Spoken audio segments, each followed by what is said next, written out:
Très chers amis, bonjour à tous et à toutes, shalom uvracha. La question que nous allons poser aujourd'hui, j'ai remué ma soupe de viande avec une cuillère de lait en fer.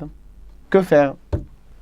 Avant tout, il faut introduire que dans toutes les questions qui touchent à bassar vechalav, au problème de lait et de viande, il faut bien définir le cas. Parce que chaque petit détail peut changer la halakha. On va tout d'abord distinguer, est-ce que notre soupe de viande était déposée dans un kli rishon, c'est-à-dire une marmite qui a été auparavant sur le feu, ou bien qu'elle était dans un kli sheni, c'est-à-dire un bol dans lequel on va boire la soupe.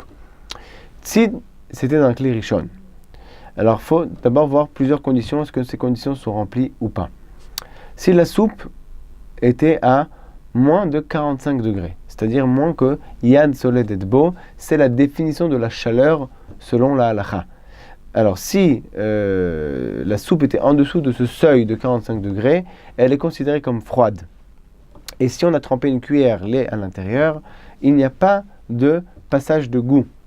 Et s'il n'y a pas de passage de goût, la cuillère lait, elle reste permise, et la soupe également reste permise. Il suffira juste de rincer la cuillère en question, et tout est en ordre. Si, effectivement, la soupe était à plus de 45 degrés, dans ce cas-là, effectivement, il y a un passage de goût. Mais il faut d'abord vérifier, est-ce que notre cuillère lait, qu'on appelle lait, elle est véritablement lait, ou bien ce n'est que par abus de langage qu'on l'appelle lait. Par exemple, pour qu'une cuillère, aux yeux de la halakha, soit considérée comme lait, il faut qu'on l'ait trempé auparavant dans du lait chaud dans un kli rishon, ou bien qu'on l'ait utilisé avec du fromage brûlant. Mais si on a uniquement mangé avec un yaourt, ou même qu'on a étalé avec un couteau du beurre, ni le couteau ni la cuillère ne sont considérés comme lait. Ils ne sont pas halavi, ils sont encore parvés, puisqu'il n'y a pas de goût qui a été imprégné à l'intérieur de la cuillère. Une cuillère pareille qu'on tremperait dans une soupe de viande, il n'y a aucun problème. Dans ce cas, si on a une cuillère lait qui n'est pas vraiment lait, il suffira juste de l'ébouillanter pour pouvoir la réutiliser de nouveau avec du lait. Parce que pour l'instant, maintenant, elle a été imprégnée du goût de la viande de la soupe. Donc pour l'instant, c'est une cuillère qui est viande, elle n'est pas lait. Si on veut l'utiliser avec du lait, il faudra l'ébouillanter pour l'utiliser avec du lait. Si la soupe était effectivement chaude et la cuillère était effectivement lait, il faut encore vérifier quelque chose. Est-ce que cette cuillère a été utilisée dans les dernières 24 heures avec du lait à chaud? Ou dans ce cas-là, le goût, il est encore bon. Par contre, si on n'a pas utilisé cette cuillère dans les dernières 24 heures avec du lait à chaud, le goût de lait qui est à l'intérieur de la cuillère, il est considéré comme altéré. C'est un goût qui est mauvais, qui est altéré, et donc il n'a plus la possibilité d'interdire la soupe de viande. La viande qui est dans la soupe, elle ne pourra pas être interdite par ce goût de lait altéré.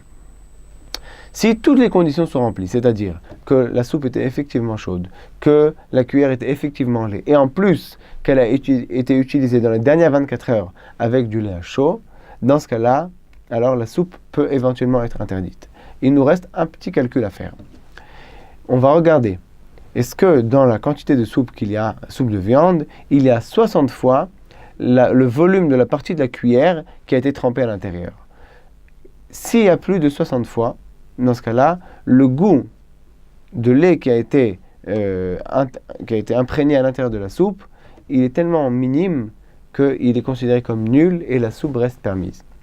Par contre, s'il n'y a pas 60 fois, par exemple on a remué un fond de casserole où là il n'y a pas 60 fois le volume de la partie de la cuillère qu'on a trempé à l'intérieur de la soupe, dans ce cas-là, effectivement la soupe sera interdite. Il faut aussi préciser que la cuillère, dans tous les cas, elle est interdite. Même s'il y avait 60 fois le volume de la cuillère, c'est pour permettre la soupe. Où là, le goût de la cuillère, le goût de lait qui est imprégné dans la soupe, eh ben, il est nul. Par contre, la cuillère, elle, a été imprégnée du goût de viande de la soupe. Et là, elle a été interdite. Donc la cuillère, dans tous les cas, il faudra l'ébouillanter. Mais la soupe restera permise s'il y a 60 fois le volume de la partie de la cuillère qui a été trempée. Si il s'agit d'un kli sheni, c'est-à-dire qu'on a trempé une cuillère dans un bol de soupe viande, ou bien par exemple on a un café au lait et qu'on a trempé à l'inverse une cuillère de viande à l'intérieur. C'est la même chose.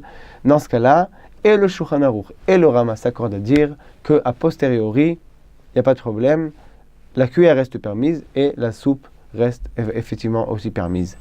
Il existe certains avis qui veulent nécessiter débouillanter la cuillère. Toutefois, le Ravad Yosef est possède comme le Shulchan Aruch et comme le Rama que la cuillère reste permise et la soupe aussi reste permise. À bientôt à tous et à toutes.